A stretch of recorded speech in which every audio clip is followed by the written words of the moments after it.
Alright, hey there, nerds! So, I'm kind of in between rendering right now, guys, and unfortunately you may have seen that in the community tab, I'm having issues. Sorry about that. I have found out some things, though, so in the meantime, while I wait for those to, fix themselves, let's take a look at this new bridal banner, shall we? I'm really excited to see what's coming. I know that one of them is Fjorm, based on the thumbnail, so... Sigrun? Tanith? Who's the... Oh my god, really? The lint on my outfit is none of your concern. Focus on battle, not bridal gowns. Okay, well, I find the irony there quite hilarious, but let me just say, not expecting Tanith or Sigrun. Not at all, but, I mean, I'll take them. Lofty Blossoms Plus, if unit initiates combat, grants attack and speed +4 during combat. You guys remember how we were making jokes about how Swift Sparrow was like the most used ability in the game? Good news, guys! It now comes in weapon form. And it's a weapon form that can be inherited to other characters. This is quite beneficial for a lot of them, at least for spear units right now, which Tanith is, of course, a flying lance unit. So, take that as you will. We also have a new harsh command that apparently neutralizes negative status effects and will also convert any penalties on targets in, the typical harsh command stuff. I'm not really sure how to feel about this one, mostly because I was not really sure how powerful or potent harsh command could really be. But seeing that it's being evolved from this is going to be quite beneficial. Now it just simply removes some of the status ailments while also converting those penalties into bonuses. Thumbs up. And we, of course, have Swift Sparrow, too. Yeah, because we have it in weapon form. Why don't we give him another one? Anyways, Chill Attack 3, 4-5 flyers, a pretty simplistic... I would say that these characters so far do not seem to be too power creepy, and I just kind of like the whole setup. I'm kind of hoping the rest of the weapons will follow that.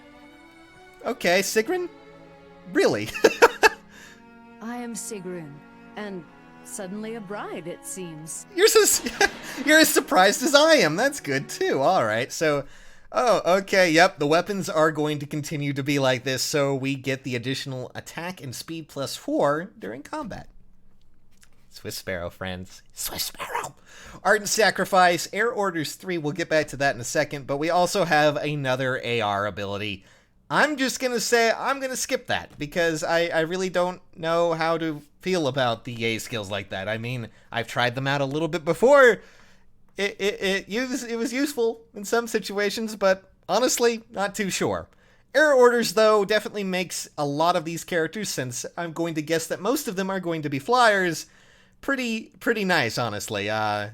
Good for any flyer team out there. Should be quite fun to try this, but I'm just I'm taken aback by the weapons, like seriously. Hey, Swift Sparrow's a weapon now, guys. Let's try this out. Fancy fiancé. Alright, who we got? Well then, I mustn't leave my lovely bride waiting. Oh my god, it's Pent. Why didn't I see that? A lot of you guys, and I mean a lot of you guys, swear by Pent.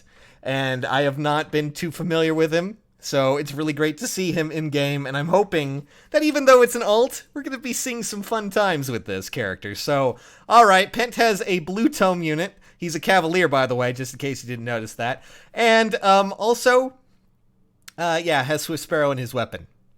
Just because, why not? Rally Up Attack, a really nice command skill for that.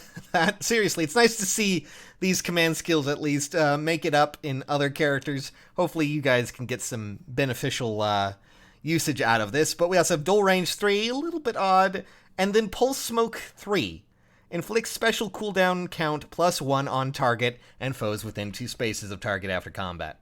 So now we have smoke effects that are going to be docking enemy charge time, which...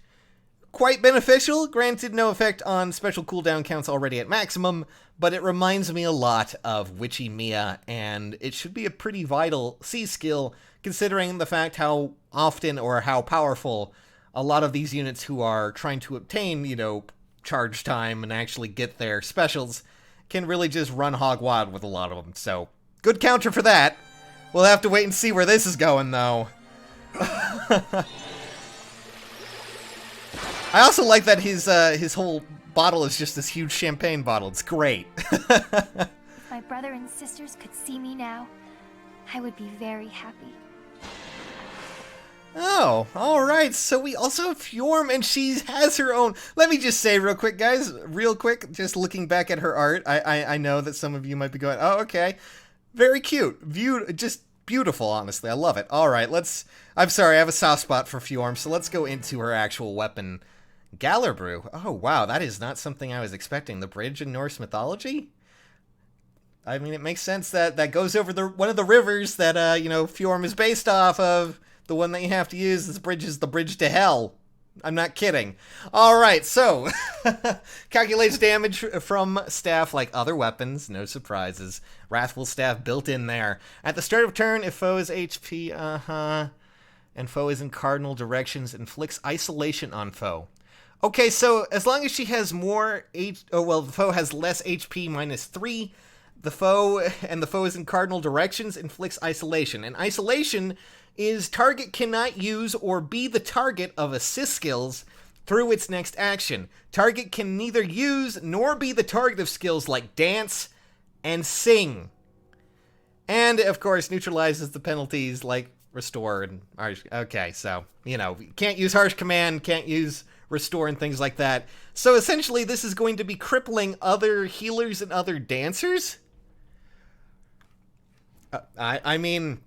Considering the fact that Aether Raids is pretty much, 2 dancers and, a bunch of other really atrocious characters, I think we can all agree that it would be nice to have Isolation. So, Isolation, if you can, come out as an actual ability later on, I would love to have you. But also, Restore Plus, cool, really nice to have. Dazzling Staff 3, just already pre-built, ready to go, HP Attack 2. I love you, Fjorm, but we're going to have to change that A skill. And then, of course, Ground Orders 3. At the start of turn, grants the following status to adjacent infantry, armored, and cavalry allies for 1 turn. Unit can move to a space adjacent to any ally within 2 spaces. Oh god! This is going to be terrifying. That is a new ability that I was not expecting to see, and that means pairing Fjorm up with certain unit types is going to be quite beneficial. Just because of the teleportation capabilities there. Okay, sure. I'll take it. Why not?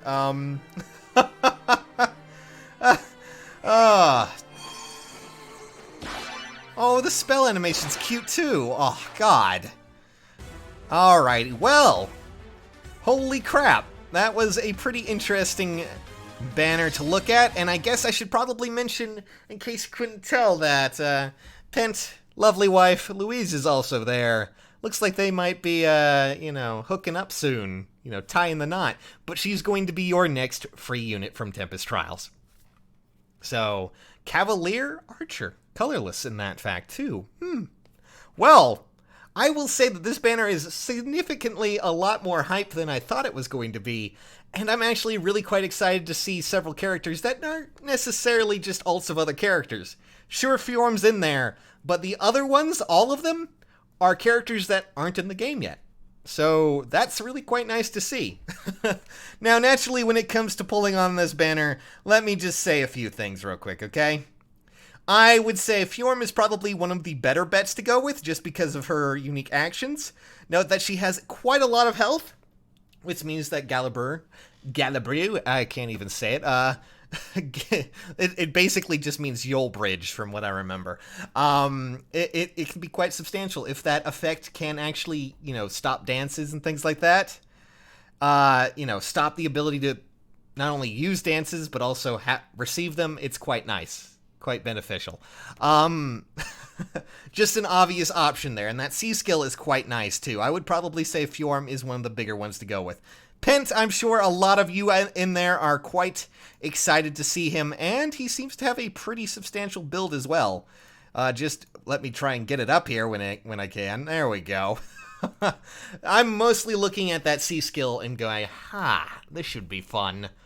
But the rest of these characters, the rest of them all, have really quite powerful, potent weapons that could be quite, I'm saying quite a lot, really, really nice, and should be beneficial to any team that can use these skills. Seriously, I'm looking at that spear and just going, Now, It's kind of sad they skipped Nax here, but all of these other characters here have really fantastic, interesting skills. Those weapons are going to be quite beneficial.